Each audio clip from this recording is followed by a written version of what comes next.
At number 3, it's Coriolis effect. If the Earth was turning, then we would observe a 15 degrees an hour turn of the Earth as it turned underneath an inertial reference frame. Down 1 at number 2, it's gas pressure without a container. How can you have gas pressure without a container? You can't. Space is fake. For a full year, unmoved from number 1, it's the black swan. If the Earth was a sphere with a radius of 3959, then every distance to horizon could be no more than 1.2 times the square root of the observer's height in feet. And it is demonstrably proven beyond all certitude, not that you need more than one, that the radius of the Earth cannot be measured because we do not have a geometric physical sphere edge for a horizon.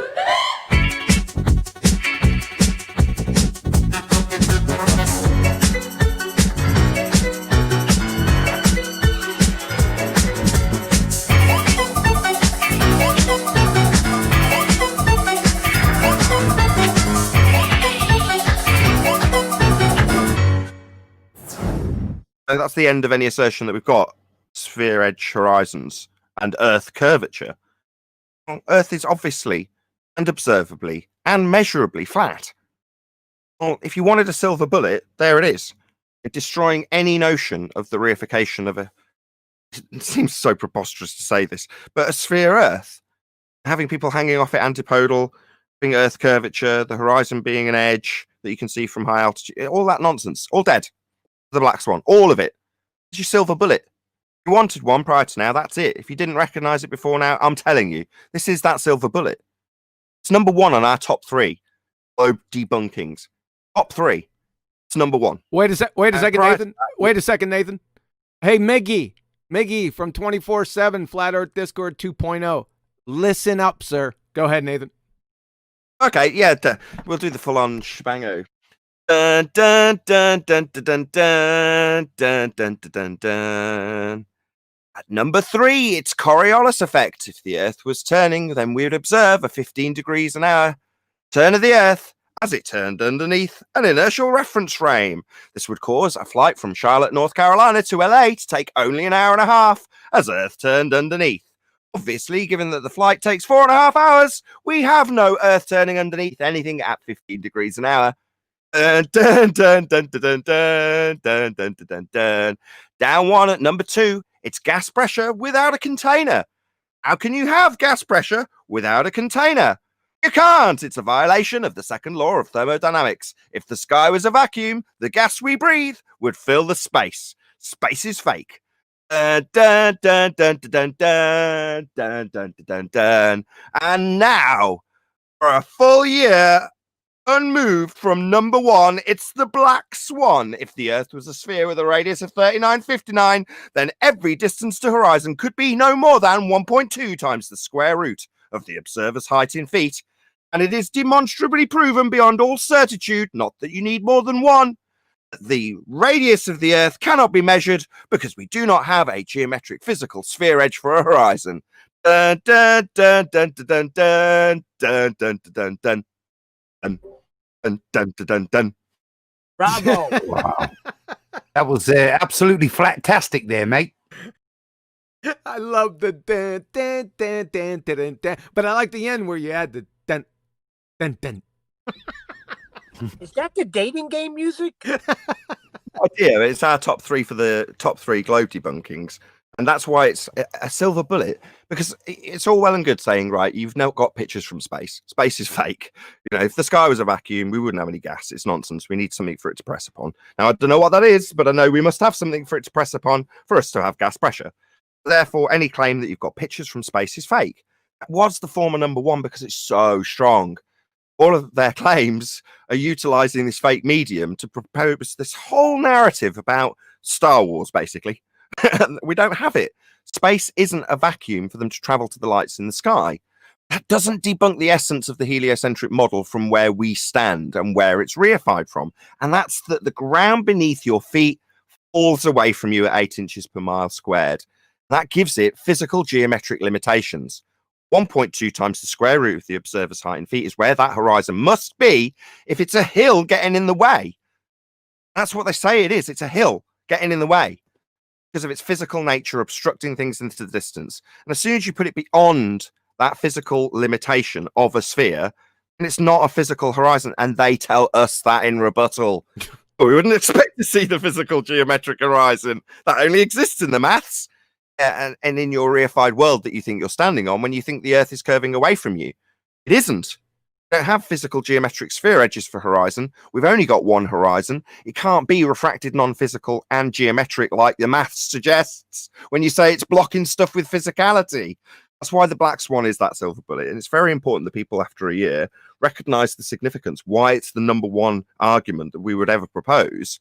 Now, there's other people that say, oh, I'll still put forward gas pressure without a container because debunking space is much easier for your average normie to digest in 30 seconds.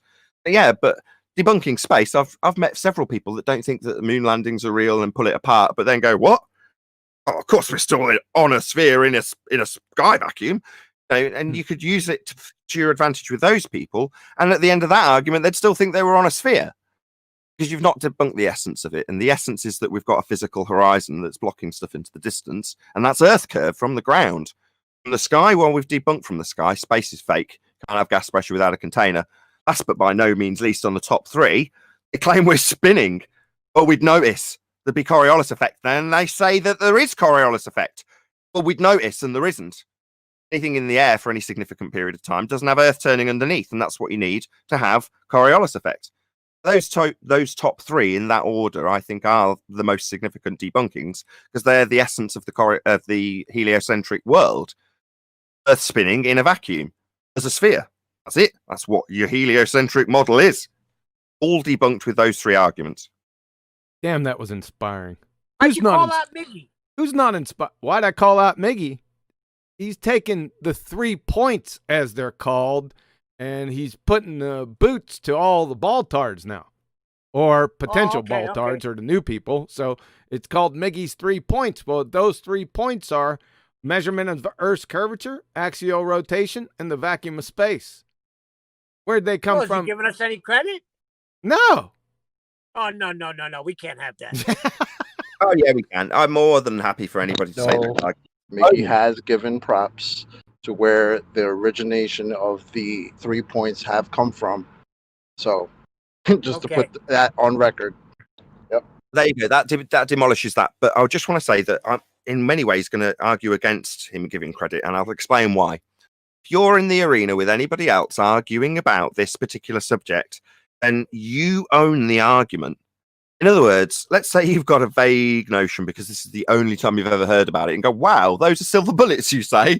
And then you load those, I don't know anything about guns. What's a small caliber? I was going to say a small caliber bullet into a shotgun. In other words, you're not using the ammunition correctly.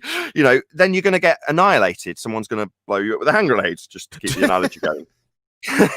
Anyway, my point is that you can't then say, well, credit turns into blame, and actually this is Quantum Eraser's argument.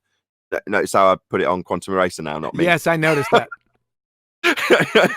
My point being that if it's being put forward by you, then it's your argument. You've got to own it, you've got to know it, you've got to be able to defend it, and if you win, own the credit for it too, because the argument is very well put together, but to argue the argument, because if you put forward modus tollens and just repeat what I've said about 4 times because it's a Black Swan show, and somebody just says, well, refraction, and you don't know what to say, your next words aren't, well, your refraction needs R, and you can't get R if you haven't got a horizon that's physical. If you can't parrot that off in the next breath, then you're going to get smashed, and you can't then blame Quantum Eraser for not having a good enough argument. You didn't understand it. Yep. So in the same way as he's saying, well, you should give credit. Like, well, why should he give credit? Because he's winning with it? Well, you go. You own that argument, my friend. More power to you. Hold on a second. I heard Led Zeppelin cover bands, and they sound good, but they're not Led Zeppelin. Well, yeah. What's the connection? You're saying Miggy's not Led Zeppelin? Then this is involved in the conversation. I think he's just off mute in a record store moaning about the album he's just bought. Yeah. Like I said, this is done in jest and tongue in cheek. I love those guys over at 24/7. Miggy, shout out. Jedi Chocolate's always over there, but he's putting this argument to new people to show them that what they have are merely beliefs. It's very powerful. I like the way he's situated them and arranged them and how he goes about it. It's quite telling. If you ever get a chance to hear him, I'd suggest it. So shout out to Miggy.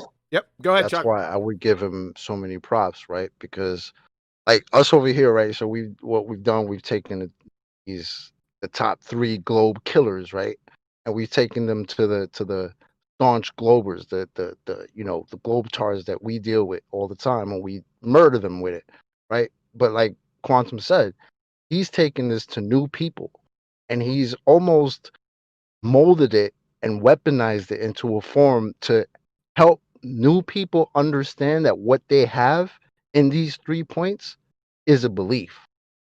And he's done it in a beautiful way. So yeah, much props to Mickey for that. Yep. So no copyright infringement.